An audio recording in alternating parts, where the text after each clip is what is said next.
Historically, reunification has been the only way for the Turkish Cypriots to actually join the European Union as part of a new federation which will replace the Republic of Cyprus as a member state.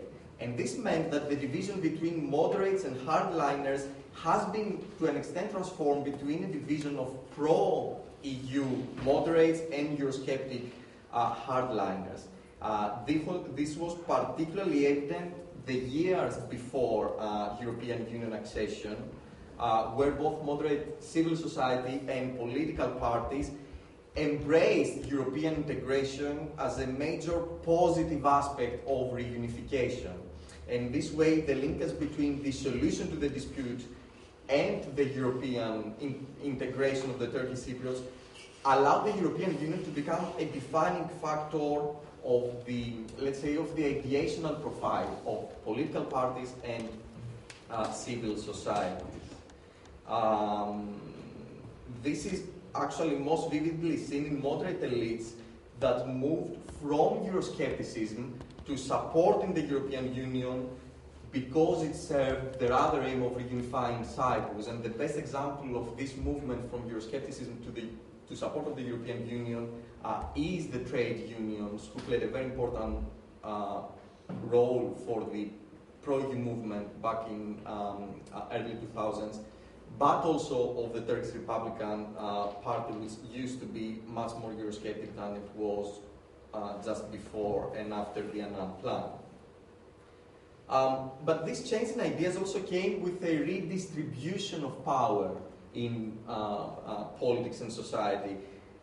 The appeal of the European Union, and therefore the appeal of reunification, empowered moderate civil society, took the opportunity to organize a very important and strong pro-solution and European Union trend.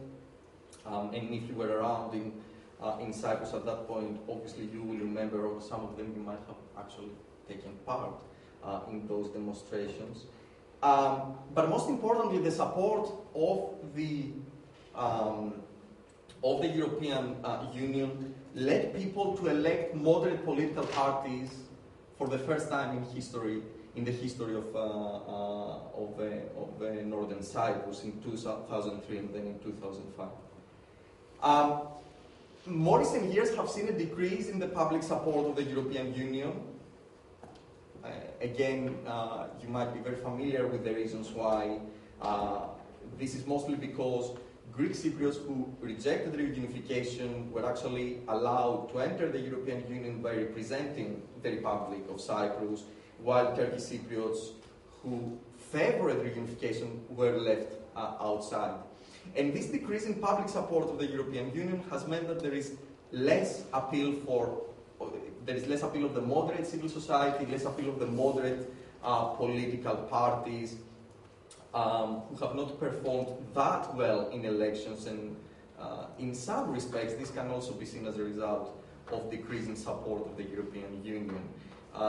Some argue that people actually punished moderate political parties because they were disappointed by the European Union. But actually I think that even this punishment of moderate political parties, exactly because of the closer affiliation to Brussels, actually shows the relatively stabilization of the European Union as a factor of the political debate, even if today is not as central as it used to be. Even in the last presidential campaign in 2015, the European Union did play a role in the campaign as well. I remember I can see using the European Union and discussing the European Union as a benefit of reunification still. So what does that mean for the European Union and contested states in more general? First of all, it shows that in situations of succession, the internationally recognized state, in this case the Republic of Cyprus, is expected to enjoy more legitimacy in advancing its European prospects. And indeed, we can see that in other cases as well, such as, for example, in Transnistria, where the relationship between the European Union and the internationally recognized Moldova is much more substantial. But it is because of this balance or imbalance of power that it is expected that the contested state will need to normalize relations to the uncontested state in order to advance its European Union prospects. And in this way, the European Union could provide incentives to people in the contested states to vote for a resolution as a way to move on in European integration.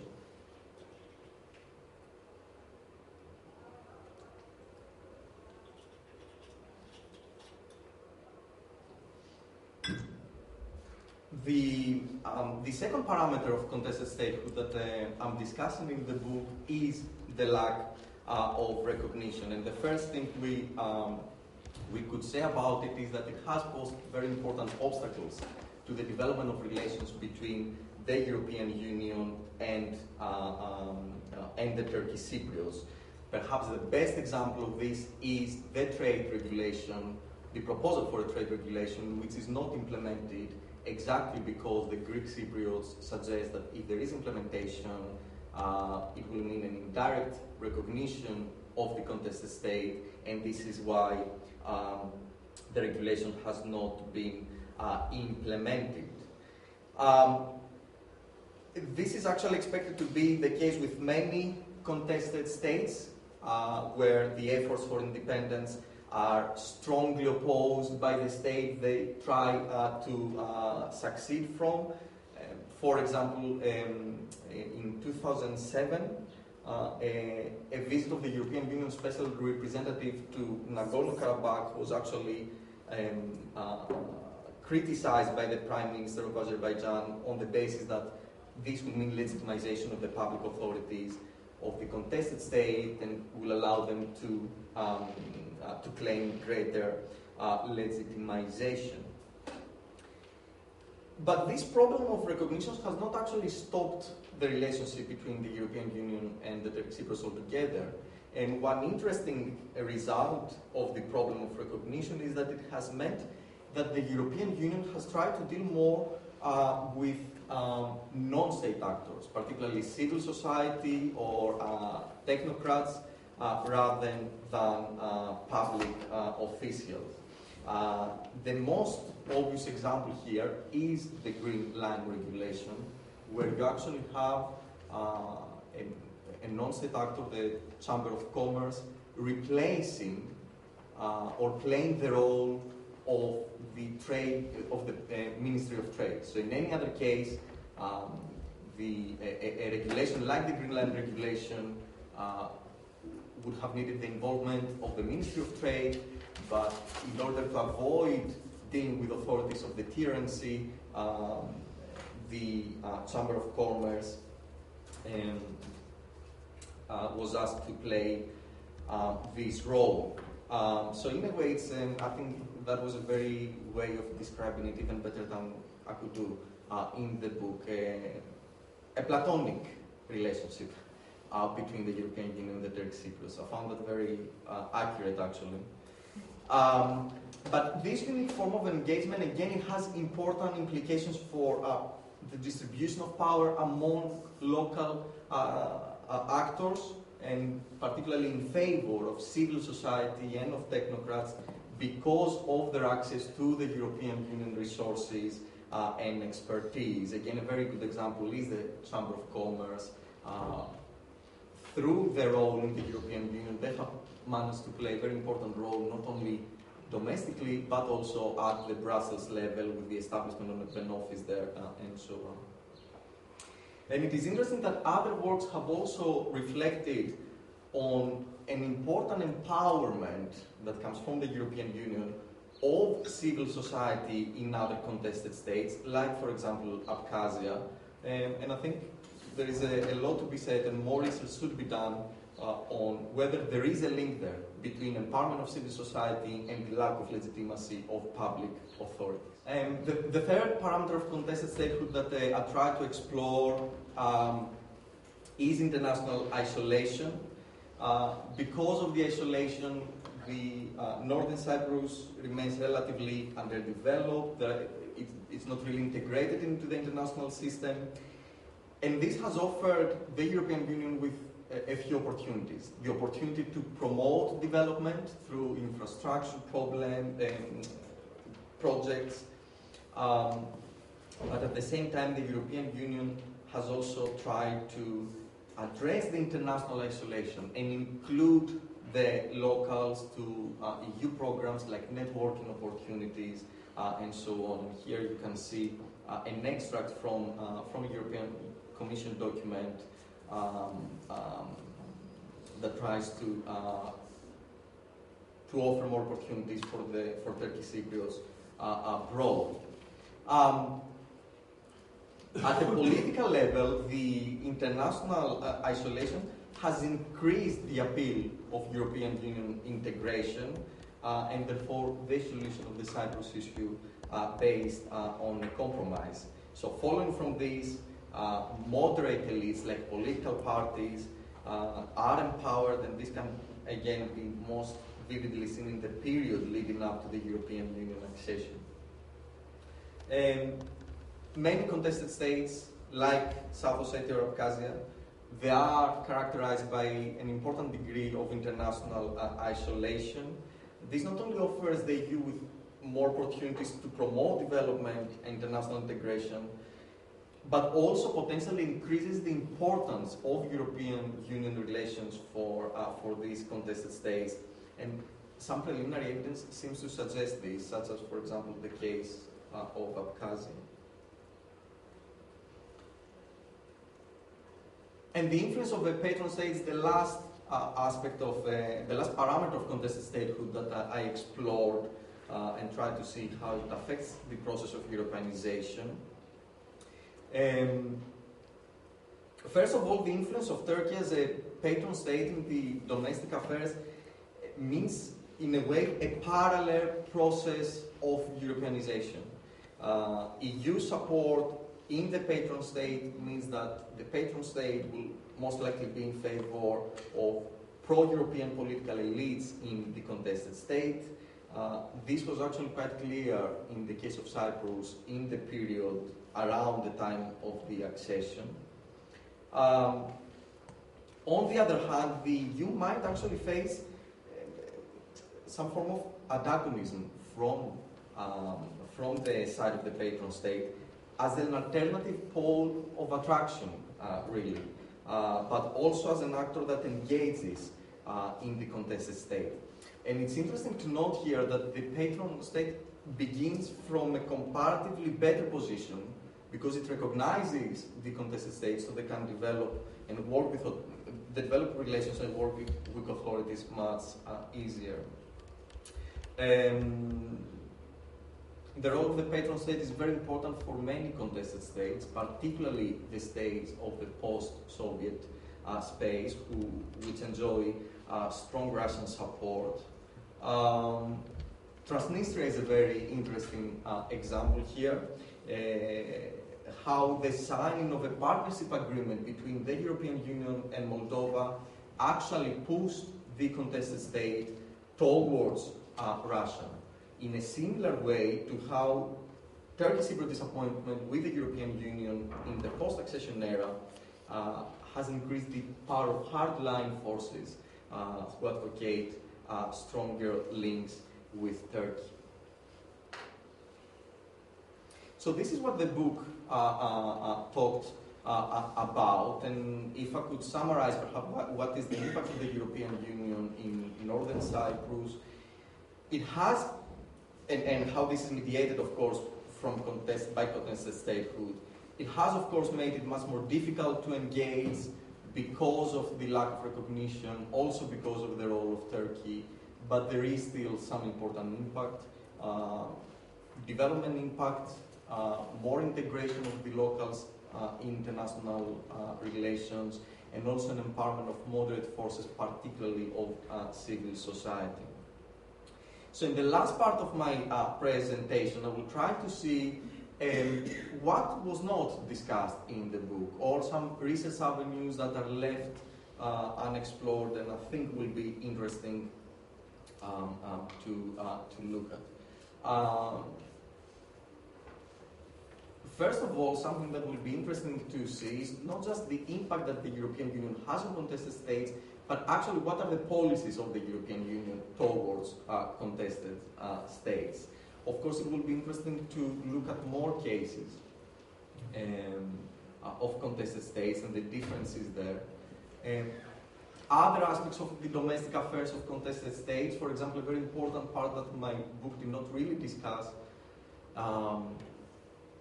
was the policies, how policy of contested states is actually affected by the European Union.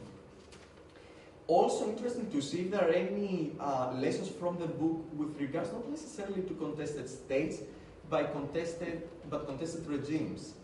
So regimes that have lost legitimacy, and what does that mean for the relations with the European Union. A good example here is actually Ukraine. I think the way the European Union tried to bypass public authorities in northern Cyprus by working with civil society was in a way also reflected in Ukraine, particularly in the early stages, where the European Union tried to engage with civil society rather than the regime, which was not really... usually it depends on whether it's a pro-Russian or pro-EU government that you have in Ukraine. Another avenue is that the book does not look at other characteristics of contested states which are not the case in northern Cyprus, like the lack of strong state structures or the lack of territorial control.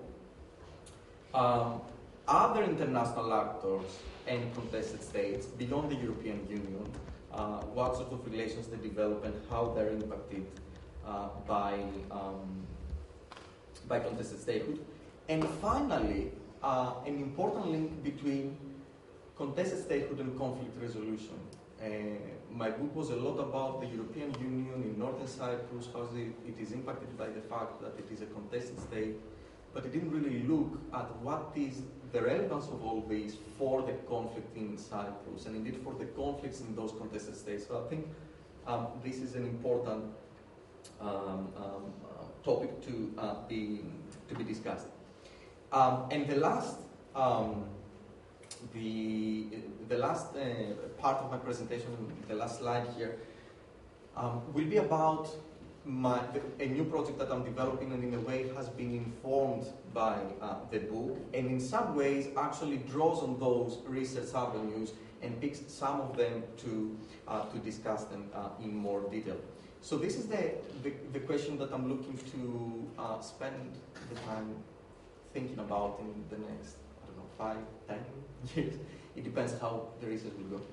The question is, how does the international community approach contested states, and what does that mean for the management of the conflict they relate to?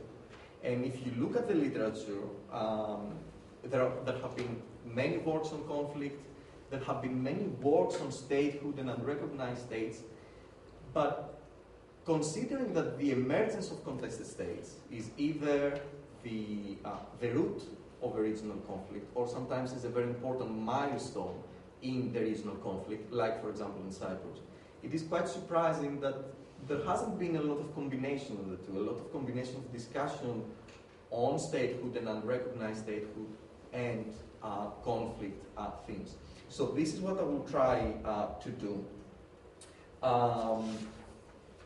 And of course, I think it's a question that is important because of the many contested states that there are still out there in international relations. As we said before, most of them are very close to the European Union. And I think the Ukraine crisis also shows that contested statehood is not something that continues developing. Donetsk and Lugansk can be considered as the latest unrecognized states. I don't know, in a few months or years, you might have a new contested state coming up somewhere, a new Kurdistan, for example. So I think it's a topic that will keep on coming back to the discussion. And in order to answer my research question, I will focus on how a process of the international community are shaped by ideas of sovereignty. And I will focus particularly on three very common understandings of sovereignty. Internal sovereignty, which is the idea that of strong institutions and state control of territories and the ability of a state to rule over the people in the territory. External sovereignty, which is basically the idea of international recognition. And finally, Westphalian sovereignty, the idea that the state is a state because it's independent from the control of outsiders. Now, the reason I will be focusing on state sovereignty is that it is the most fundamental concept when students and practitioners of international relations approach states and approach contested states as well. So it is, I expect it to be the most important factor in shaping the way the international community views contested states. It is also important to underline that ideas like sovereignty, they depend a lot on the social, let's say, interaction for their reproduction. So there are ideas that are deeply socially defined. If you take, for example, the idea of external sovereignty, that a state is a state because it's recognized by other states, this is a by default social process. This time I will focus on more organizations. I will focus on the European Union, the United Nations, but also the Organization of Security and Cooperation in Europe. And I will treat them as as specific places and spaces that can generate ideas like sovereignty. And I selected these cases based on which organizations are active in conflicts that relate to contested states, but at the same time, because of their different geographical coverage and also their different thematic profile. And I hope that this will allow me to examine whether organizational differences, for example, matter in the way those organizations view sovereignty and they approach contested states. So if we try to see how the concept of sovereignty might apply in different contested states, this is how perhaps it could look. So how the international community could understand this sovereignty in different cases of contested states. So if we take the example of Cyprus, we could expect the international community to consider external sovereignty as very low, because only Turkey recognizes the TRNC. Oppositely, because there is a very significant number of countries that recognize the state of Palestine. In Palestine, external sovereignty can be considered as high. But then internal authority can be considered as relatively high in the TRNC, because Turkish Cypriots, they control most of the territories they claim, they have a relatively stable state system. But Westphalian sovereignty can be considered as medium exactly because of the important role that Turkey plays in northern Cyprus. So this is the new project that came out of the book, and as I said before, is something that I'm really developing at the moment. So I really look for feedback on how I can take that further. But I think I will leave it there, and hopefully this will open, this will create some food for thought, and we can discuss more. But I think I will leave it there for now. Thank you so much, George, for this insightful presentation. If we can somehow turn on the lights, we can have some time to think about questions and comments. I will exploit my role as the facilitator, and I'll ask the first question, and meantime you can also think about questions that you would like to pose to George. It's always good to see an academic who has figured out his research agenda for the next 10 years, by the way, so it's a good thing. I didn't say that's a good thing. The It's 10 good. years, actually. It's Okay. yeah. My question is this, and I think it is very obvious, of course, which is much related to how the EU views contested states and treat the issue of sovereignty. It's going to be a self-evident question. Do you think that the EU has used its influence to the full potential in treating North Cyprus when its relations with North Cyprus is based on a framework which was explained in Protocol 10 to the Treaty of Accession, remember, 2003. I think that instead of saying North Cyprus or Northern Cyprus or TRNC, the EU used 21 words to explain that. I think the exact things were those areas of the Republic of Cyprus where the government of the Republic of Cyprus does not exercise effective control. If you count it, I think it's 21 words, and I say, bravo, this is very creative. So, obviously this was a very narrow framework of, engaging Turkish Cypriots. And once, the official authorities in some creative way are not engaged, then how are you going to have full influence on the Turkish Cypriot community? I would like to get your take on this. Well, as you said before, it sounds almost like a rhetorical question. The fact that it's not that North Cyprus is not recognized is a very important obstacle for the European Union developing relations. But let me sharpen my question.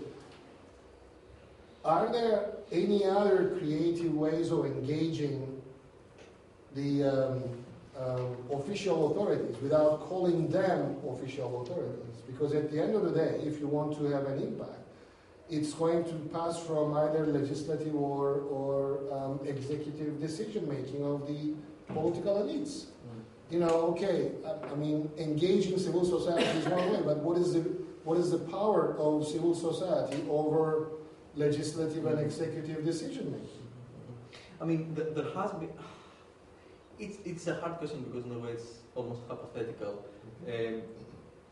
I think that the sort of solutions, ad hoc solutions that the European Union has come up with, they work relatively okay. This doesn't mean, of course, that if it was not for the lack of recognition, the role would have been much more important. We have to remember that, of course, there are links with public authorities. Maybe they're not, I think for example, many of the meetings, from what I understand, with public authorities, especially in the earlier years, which was even more controversial, they might not take place in the premises of the state offices, right? Yeah. But Nicosia has so many tavernas that they can meet over there, But I think what is interesting actually, and this is what I'm interested to explore through this new project, is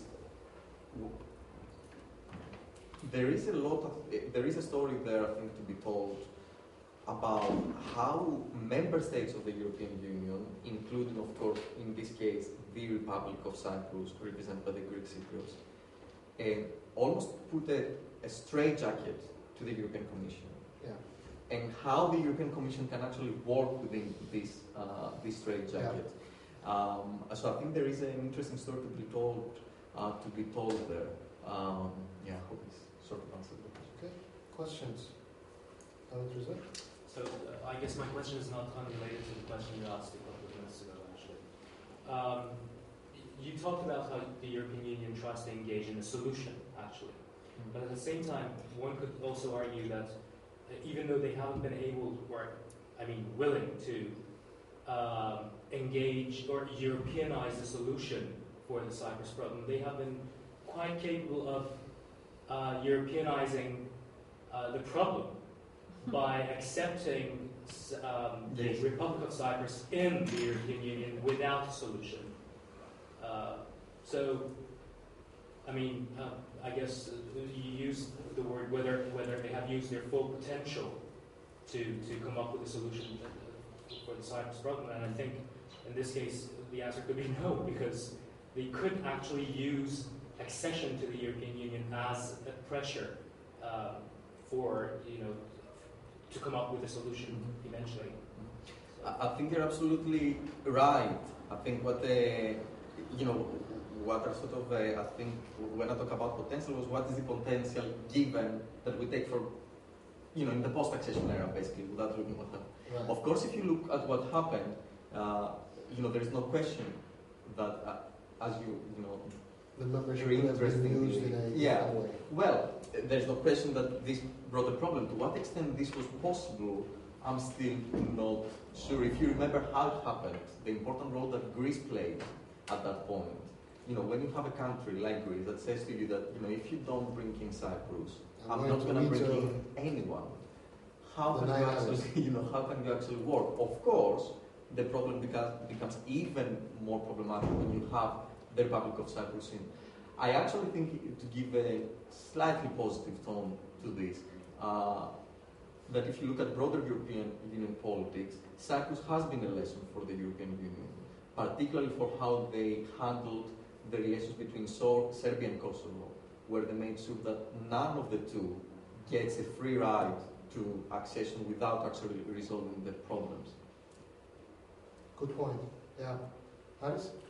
A brief comment on this is that, of course, European Union is quite careful in proposing a solution, it's quite happy to ride along and let the two sides. It's quite absent, or it seems a bit absent from the actual nitty-gritty of a solution in Cyprus. At least it seems so.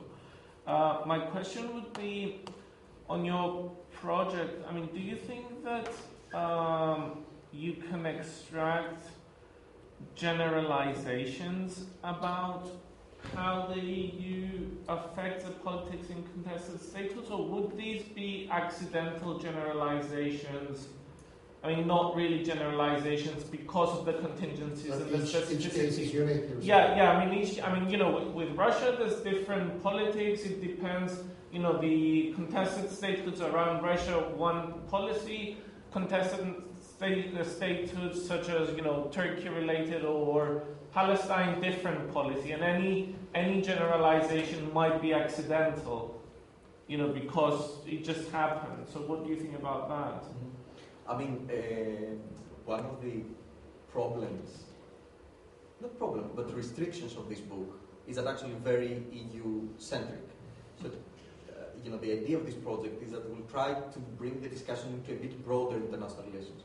That's why it will look at more case studies and will look at more organizations as well.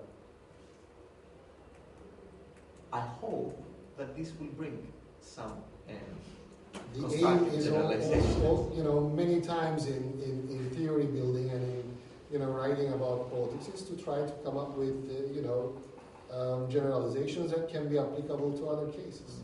But that's always an aim. Yes, but I think I saw a hand here. Georgia?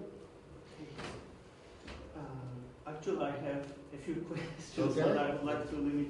First of all, I studied governance, civil society, etc. But the picture that you're depicting was very kind of similar EU thing in terms of how EU promoted good governance in development context. So plus in the context of democratization. So it looks like it's a kind of toolbox. So I'm taking my toolbox, trying to adapt also in other contexts, because especially in terms of development, which I think there is an affiliation, there is kind of association which I'm difficult now to make it, but in that case the context was the state was corrupt. So here there is no, let's say, in quotation, state, because it's not recognized. Right? There is state, but okay, we are blind, we look like it's not seen. In the context of development, we avoid state because it is corrupt. So there is kind of very EU practice, very EU kind of technology to approach to these societies in a way, technocrats, government. So this I found actually very kind of interesting. Of course, we see it, but put into kind of that verse, is it kind of very striking. I don't know how you would reflect on that. And it turns out very interesting. There are no legitimate states or statehood, but civil society is legitimate in any case. So we have legitimate civil society. That's a very EU-centric, Yeah. proposal, right? Argument that the civil society is legitimate, or I would say not EU, but pretty Western. I would say I would also include the United States. Yeah. Also, one big aspect, maybe this relates to this contingency issue, which actually I back such proposal. One thing quite different, seems so different. I don't study Cyprus issues. I just live here and work here. So, but one thing, so I'm not Cyprus expert, so I'm totally illiterate on this aspect. One thing, Cyprus is already officially in the EU. So this is EU territory, where this Republic of Cyprus does not have effective control. And acquis communautaire is suspended. So these are. And secondly, when it comes to Europeanization on daily life, there are aspects, in daily life, how you feel such kind of Europeanization. For example, European citizens are actually fully protected under the EU law here. So they are kind of... Not in the north. They are, because I searched myself. This is written a kind of proposal to European Parliament, and reply is, okay, you as EU treaty, you are allowed to enjoy your rights in the EU treaty if you regularly reside also in the north. So this is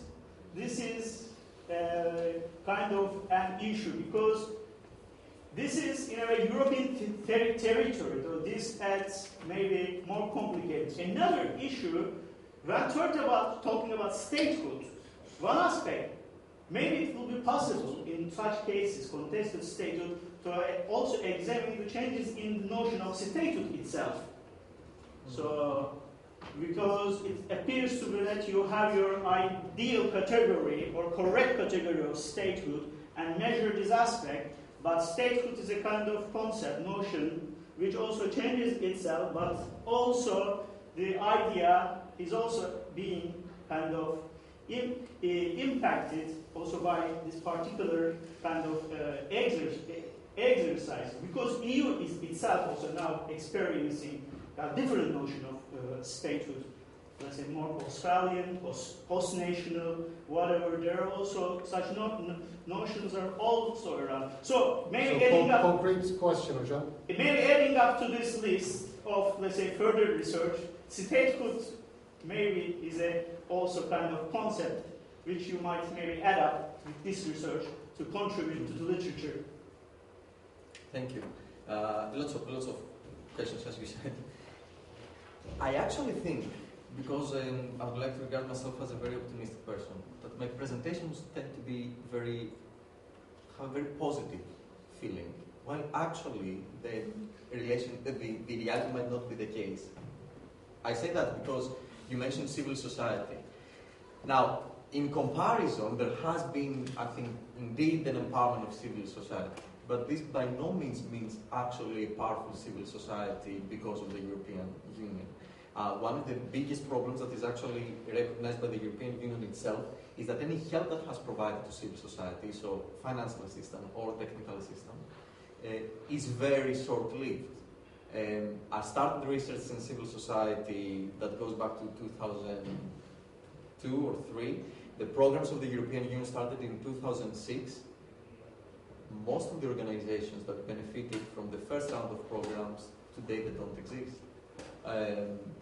So there has been an empowerment in some cases, but this doesn't a relative empowerment to what the situation was before, but this doesn't really mean a strong civil society. The other problem that you have is that it's one thing to develop civil society as a body, so as organizations, and it's a different thing to allow those organizations to impact politics. For that to happen, you actually need the legal framework. You need to have channels of consultation with civil society which are not as strong in Northern Cyprus.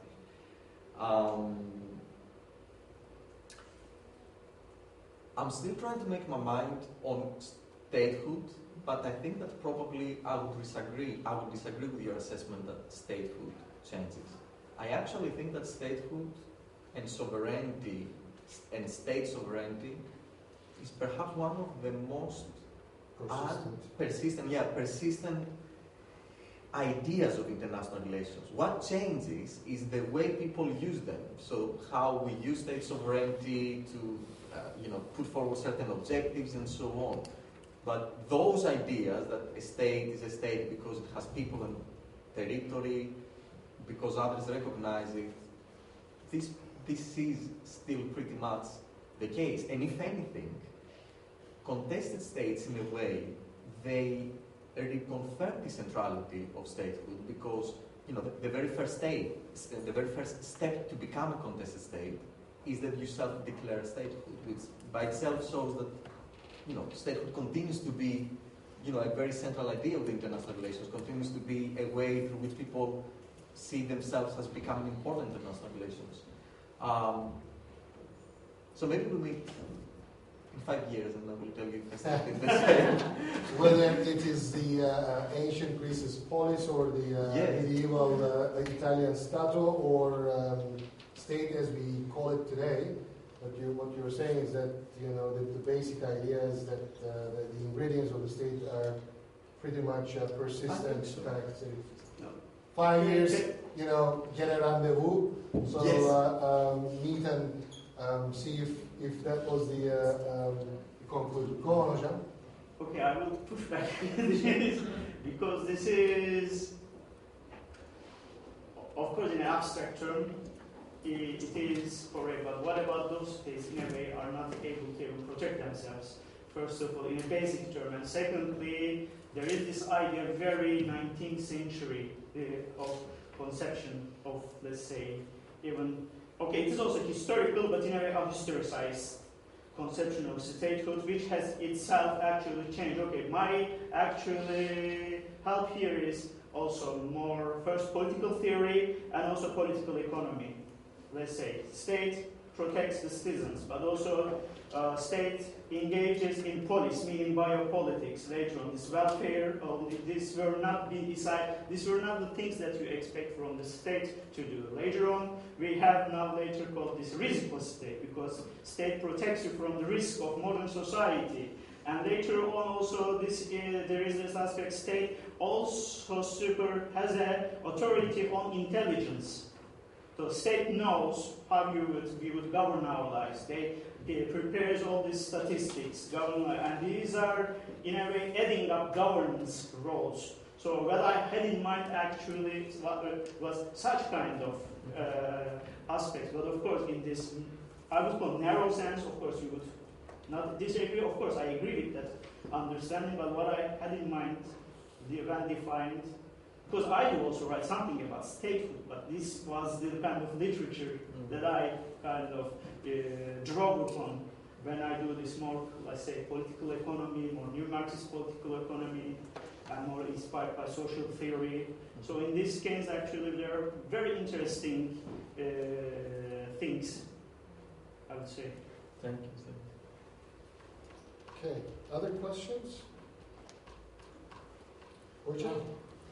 Let me ask something that was already asked, but I think we let you easily off the hook, about this generalization, Let me insist, asking you about what your answer to this question could be, Definitely you ask this question about the impact, Do you have an answer in your book, Or at least a tentative answer, So is there any generalization you can give us as an example, that would apply to all those contested states in question. Yeah? What do you mean? And about this, let me also comment. Yeah, I think it's not a very good question. Yeah? I mean, honestly, yeah. I would have a problem, to completely understand what exactly you want to do, under this question. What do you mean, for instance, when you refer to the international community? Yeah? At large, the agents, I mean international organizations, or individual states acting individually or collectively. So what's the reference here? Yeah? Mm-hmm. Okay. Yeah. Okay. So that's enough for me. Okay. The first question is a rather simple thing. There are not many generalizations to be made. When from the book, and this is what I'm actually trying to deal with the new project, bringing in more case studies. Hopefully will allow for more generalizations. That's the point of having many case studies. That's the point of comparisons and typological theorizing and so on. Try to use a research question in many different case studies, and by that try to come up with some more general ideas. The second question about the international community, I think, is actually very interesting because it's very important. The idea is, of course, that I will focus on international organizations, not states in particular. And the reason I'm focusing on international organizations is that is exactly because this focus of this new project on this process of socialization and how socialization could give birth, basically, or a space for ideas of sovereignty to be articulated collectively. So that's the idea why there's a focus on international community and examples of international community in perhaps in a sort of English school way of thinking, like the European Union, the United Nations, or other organizations. I think you already hinted this, you talked about OECD and a couple of other international organizations as representatives. Yeah, exactly. International. So in that case, I have two further questions, if you don't mind. But my question about generalization originated from my skepticism. If this is really possible to generalize, yeah? I seriously doubt, yeah? I mean, you cannot put Kosovo, for instance, with 100 recognitions, in the same category as TRNC, for instance, yeah? And even the International Court of Justice that was asked, this famous question, made a very clear point, that each case is unique, and what they say about Kosovo must not be used to apply to Northern Cyprus. Worship, you will be amazed when you go to Kosovo how many times you are going to hear the word unique. They always say that Kosovo is a unique case. Don't compare us with somebody else. Believe me, go to Kosovo, stay a couple of days, you will hear the word unique at least 200 times. I think they're really unique. But then I have a further question, if you don't mind. Yeah? This is about Europeanization. Europeanization is a slippery term. It has so many different meanings. Yeah. That's why it's not in this slide. Which of them do you use, in your analysis? He doesn't use it. No, I think he talks about the presentation. Yeah. And then my final question is about the EU's policy concerning recognition. I mean, there is the Council position very specifically, that determines very specifically, the criteria for the European Union of giving or not giving recognition. Yeah. Do you apply this policy or this whatever to your contested states? Okay, thank you. Lots of questions. Thanks. To answer the first question about generalizations, obviously I think generalizations can be made. That's why I'm trying to pursue this project. Of course, Kosovo and TRNC are different, but the generalization there is not about the level of, for example, international recognition. It's about international recognition as a factor that is important for the way the international community looks at contested states. And actually having different degrees of international recognition probably allows you to make comparisons and understand where it matters and how it matters, and therefore make generalizations about international recognition as an idea rather than the different levels of international recognition. So by allowing to, by looking at, why does Kosovo has more international recognition than the TRNC, and what does that mean for the way the international community deals with them? I think you can move and hopefully make some generalizations. The way, the way I talked about Europeanization was really about the impact of EU policy making on domestic affairs. So in Cyprus in particular, this is where I focused on policies that were developed towards Cyprus and what was the impact domestically, and particularly on civil society, political parties, and institutions, which are often areas of domestic politics that Europeanization tries to look at. But I share generally the skepticisms about Europeanization, and as I said before, this is why I decided to divorce myself from, at least for the moment, from this. But this was the idea. Europeanization has the impact of EU policy making on domestic affairs. I think the issue of recognition is actually very interesting within the context of the European Union, but the context of other organizations as well. Why it is interesting? It is because actually the TRNC is a relative exception here, but often you have different member states of organizations recognizing contested states and others that do not. Kosovo is a very good example, or Palestine. So it's interesting to see how this actually filters or shapes the position of those organizations. The European Union does not have a formal way of recognizing or not recognizing states. So it's interesting to explore how the different priorities of member states, how they shape policies of international organizations. Actually, it does. I mean, it has diplomatic relations, so it doesn't have. So maybe this is not like explicit recognition. That's what I meant. That is not something. But then again, when you look at it, how many member states do we have now in the European Union? 28. It's 28, right?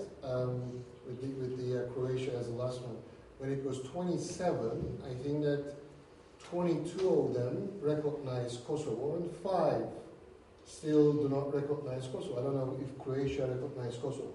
I'm not sure about that. But Spain, Greece, of course, Republic of Cyprus, Romania, Bulgaria, and Spain, and Slovakia. Sorry. So these 5, for their own reasons, have not recognized Kosovo. Although Greece has some unofficial but high-level contacts, but they have a reservation due to the Cyprus problem. I mean, if one day, let's say, Cyprus becomes a federation, it will have no other reason not to recognize Kosovo, so they will probably, and then Greece will follow. But then, does EU have a common foreign policy?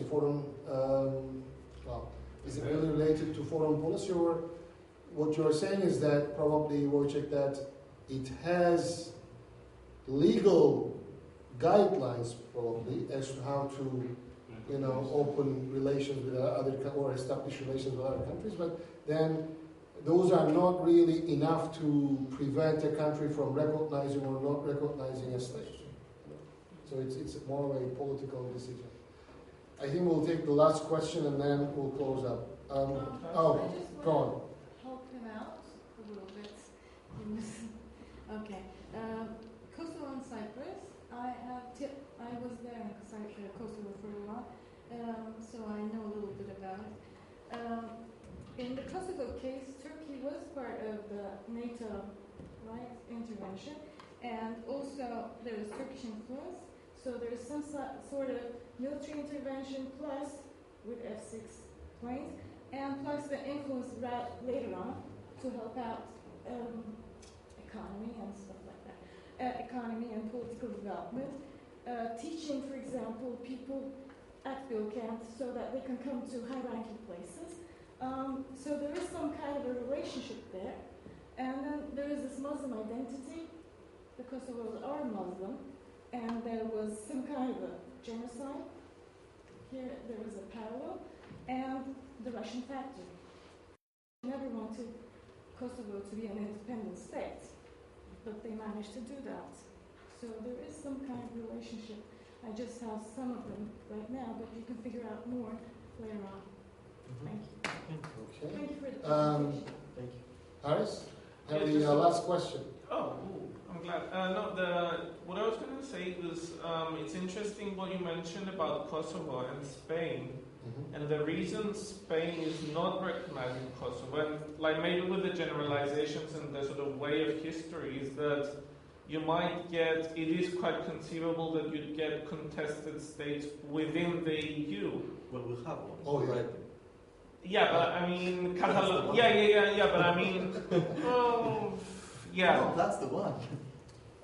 No, but I'm thinking more about Yeah. Catalonia and Scotland.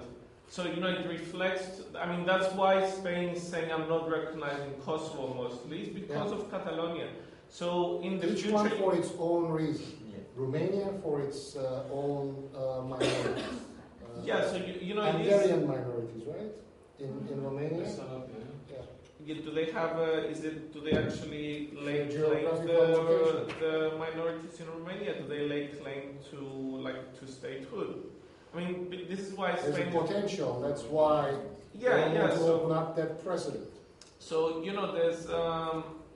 it's interesting, in your rendezvous in 5 years' time, where you might be a Europe of, Catalonia, Scotland, Flemish Republic in Belgium, that sort of thing, which might be contested, and the EU might change its own policy in light of what will happen then within its own ranks, let alone outside or on the margins of it. So what you're saying is that Europe itself, or EU itself, is also pregnant, if I may use that word, to all these potential new contested states that, your future research agenda looks pretty healthy. Pretty healthy, right? Yeah. Okay. I think the only difference perhaps there, which is important, is that if you mentioned a few times Scotland. Scotland would have never been a contested state because there wasn't. The way they're contested is because there is a conflict. Not a conflict, there is a dispute, right? A non-violent conflict. Yeah. Let's put it that way. There is a disagreement. If Scotland had voted to, become independent, the UK would not have opposed this. So no one would actually contest a new Scotland, because it came out of an agreement between the UK and Scotland to actually have a referendum on this issue, and if you vote yes. Catalonia might be a bit, yeah, a bit because different. the Spanish government already says, I'm not going to recognize, I'm not going to... Yes, that could be different, but yeah, we'll have to wait. George, thank you very much. Thank you so much for your time with us today. Thank you.